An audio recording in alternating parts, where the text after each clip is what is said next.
Questão 63, Enem 2019, Enem segunda aplicação. Temática geopolítica. Vamos ao enunciado da questão? Diz assim: as diferentes estratégias da OTAN demonstradas nos textos são resultantes das transformações na... Então ele vai mostrar diferentes estratégias dessa organização do Tratado do Atlântico Norte, organização militar.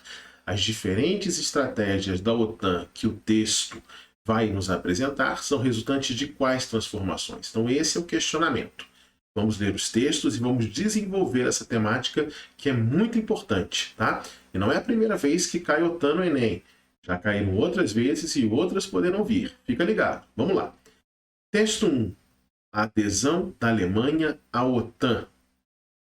A adesão da Alemanha Ocidental à Organização do Tratado do Atlântico Norte, OTAN, há 50 anos, teve como pano de fundo o conflito entre o Ocidente e o leste da Europa e o projeto da integração europeia.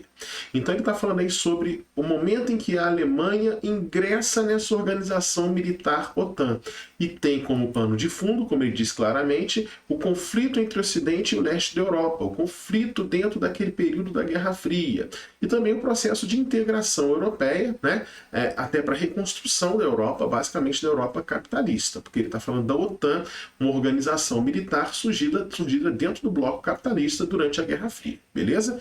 Continua o texto. A adesão da República Federal da Alemanha foi um passo importante para a reconstrução do país no pós-guerra e abriu caminho para a Alemanha desempenhar um papel relevante na defesa da Europa Ocidental durante a Guerra Fria. Então o contexto é esse, Guerra Fria, beleza? Texto 2. OTAN discute medidas para deter os jihadistas no Iraque e na Síria. Então é outro contexto, mas ainda com OTAN. O regime de terror imposto pelos islamistas radicais no Oriente Médio alarma a OTAN, tanto ou mais que a Rússia, ainda que a estratégia para detê-los ainda seja difusa.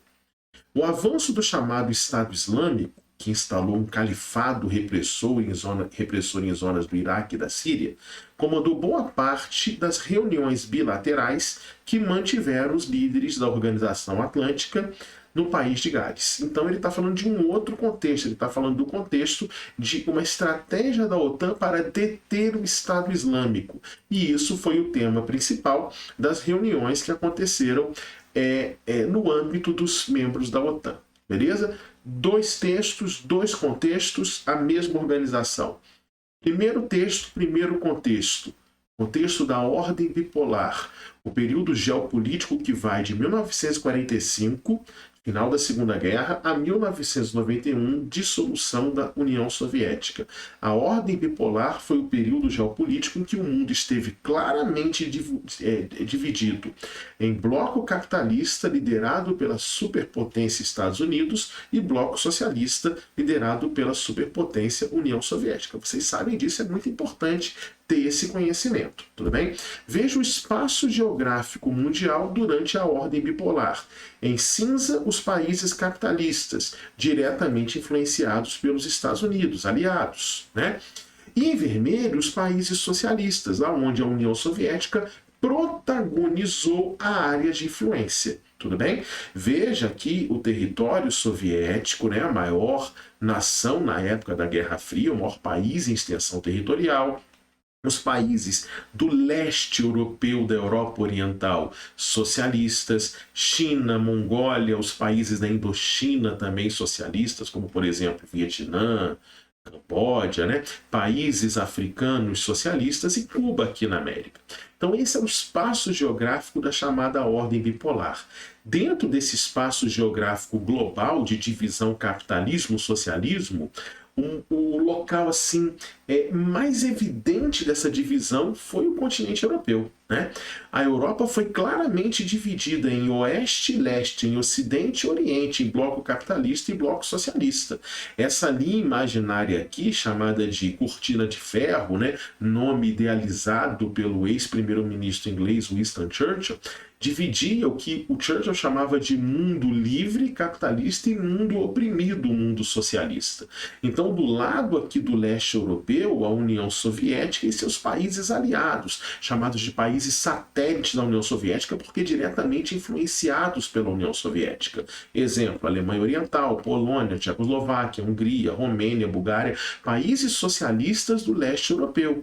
E do lado de lá, ou seja, do lado ocidental, os países capitalistas aliados diretamente dos Estados Unidos, como Reino Unido, França, Espanha, Países Baixos, né, Holanda, Bélgica, a Itália, a Alemanha Ocidental, e a gente vê aqui a Alemanha dividida. O pós-Segunda Guerra Mundial vai representar, no desenvolver dos atritos da Guerra Fria, da ordem bipolar, a divisão da Alemanha em dois países. A Alemanha Ocidental, chamada oficialmente de República Federativa da Alemanha, e a Alemanha Oriental, República Democrática da Alemanha. E o texto fala sobre o ingresso, a incorporação da Alemanha Ocidental à OTAN.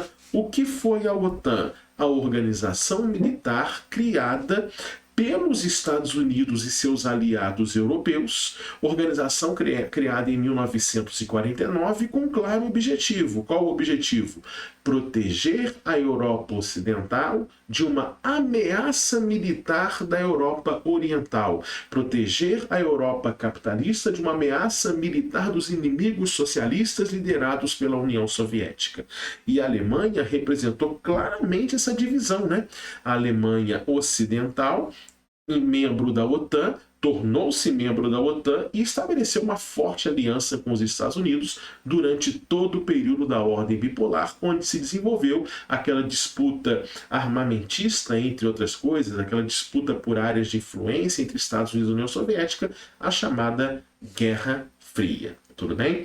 Se os Estados Unidos criou a OTAN, a União Soviética cria em 1955 a oposição à OTAN, o Pacto de Varsóvia, organização militar liderada pela União Soviética, com o objetivo claro de quê? De proteger a Europa socialista da ameaça militar do outro bloco, do bloco capitalista. OTAN e Pacto de Varsóvia representaram essa disputa da Guerra Fria. Foram símbolos de organizações militares da Guerra Fria. Só que tem um detalhe: a Guerra Fria acabou. E a Guerra Fria acabou com a queda do Muro de Berlim em 1989, porque era uma barreira física que separava a cidade de Berlim, né, representando o lado capitalista e socialista. A Guerra Fria acabou com o fim da ordem bipolar, com a dissolução, com o fim da União Soviética, com a desintegração da União Soviética. E junto com o fim da ordem bipolar e da Guerra Fria, nós tivemos o fim do Pacto de Varsóvia. Desapareceu essa organização militar. A OTAN desapareceu? Não. A OTAN sobreviveu à Guerra Fria. A OTAN permaneceu existindo e permanece ainda hoje como uma organização militar importantíssima, representando o mundo ocidental, representando esse hard power, né? Essa hegemonia dos Estados Unidos. Veja só, se a OTAN, durante o período da Guerra Fria, de 49 até 82, foi formada basicamente por países da Europa Ocidental, né? O Canadá, lá na América, fazia parte também da OTAN, e Grécia e Turquia também fizeram parte da OTAN, embora estejam na parte oriental da Europa, estão na parte oriental da Europa, mas são capitalistas, eram capitalistas, né? Ainda são capitalistas, mas representavam o bloco capitalista durante a época da ordem bipolar. Então, essa aqui em azul, com essas tonalidades, é a OTAN da época da Guerra Fria. Veja que no pós-Guerra Fria, a OTAN continuou existindo, por isso ganhou novos membros em verde e amarelo, e esses membros são inclusive países do antigo Pacto de Varsóvia, do antigo bloco socialista. Países como Polônia, como Romênia, como Hungria, agora a República Tcheca e Eslováquia, que são resultados da separação da Tchecoslováquia, viraram OTAN e antes eram Pacto de Varsóvia, antes eram países socialistas. Então, a OTAN existiu e existe no pós-Guerra Fria, só que ela teve que se reinventar. Ela teve que ter um novo objetivo, porque não cabia mais o objetivo da OTAN antigo, defender o bloco capitalista de uma ameaça militar socialista. Que ameaça socialista se o socialismo simplesmente desapareceu como regime de governo na Europa? Não é verdade? Então a OTAN teve que se reinventar. qual a nova função, qual o novo objetivo da OTAN pós-Guerra Fria, ainda sob a liderança dos Estados Unidos? Defender a paz e a liberdade mundial. Mundial. Então significa dizer que isso autoriza a OTAN, se auto-autoriza, na verdade, sob o poderio dos Estados Unidos, sob a liderança norte-americana, de atuar além do espaço europeu em busca de manutenção da paz, em busca da liberdade de acordo com a visão do Ocidente. E exatamente essa nova visão da OTAN que trouxe para o bloco OTAN países do antigo bloco socialista, e exatamente essa nova visão da OTAN, que se ampliou em termos de membros, né, que também ampliou as suas áreas de atuação. Né? É por isso que a OTAN, ela, no texto 2, fala sobre uma mobilização para combater os jihadistas, para combater o Estado Islâmico, para combater os fundamentalistas islâmicos lá na Síria e no Iraque. Então a OTAN, ela vai passar a atuar além da Europa e além daquela questão de socialismo e capitalismo, que nem existe mais como objetivo da OTAN. Então, é a nova OTAN expressa no segundo texto. Entenderam? Beleza? Vamos à resolução da questão? As diferentes estratégias da OTAN, aqui na época da Guerra Fria e no pós-Guerra Fria, demonstradas nos textos, são resultantes das transformações na... Vamos lá? Letra A. Composição dos países membros? Não. A OTAN mudou os países membros, quer dizer, ampliou os países membros, trouxe países do antigo bloco socialista. Mas não são nesses países que o jihadismo, que o fundamentalismo islâmico extremista do Estado Islâmico, que se trata o texto 2, surgiu e cresceu. Não. Questão lá do Oriente Médio. B. Localização das bases militares. A localização das bases militares da OTAN é muito importante, mas o texto não fala sobre isso. Tudo bem? Letra C. Conformação do cenário geopolítico. Exatamente isso, conformação do cenário geopolítico. Professor, o que é conformação? Uma definiçãozinha de conformação para vocês. Ato ou efeito de ajustar-se a algo novo. Então vamos ler de novo? O ato de se ajustar a um novo cenário geopolítico. Qual o novo cenário geopolítico? Não mais Guerra Fria, agora um cenário pós-Guerra Fria, onde o terrorismo se tornou a grande e a principal ameaça à paz e à liberdade do mundo, e não mais o socialismo como era antes da visão dos Estados Unidos. Entenderam? Alternativa letra C, pode curtir o vídeo, beleza? Eliminando rapidamente as letras D e E. D. Distribuição dos recursos naturais? Absolutamente nada a ver. Então, totalmente inútil esse item. Letra E. Destinação dos investimentos financeiros? Não. Ele não fala aí quem é que mais põe dinheiro na OTAN, os membros da OTAN, como é que é essa destinação, como é que é essa distribuição de recursos financeiros, de investimentos para o fortalecimento e crescimento da OTAN. O texto não fala absolutamente nada disso. Beleza? Marca a alternativa letra C. Espero que tenham gostado. Muito treinamento Enem, muitas questões aí para que a gente possa ficar craque e gabaritar a prova. Valeu, gente!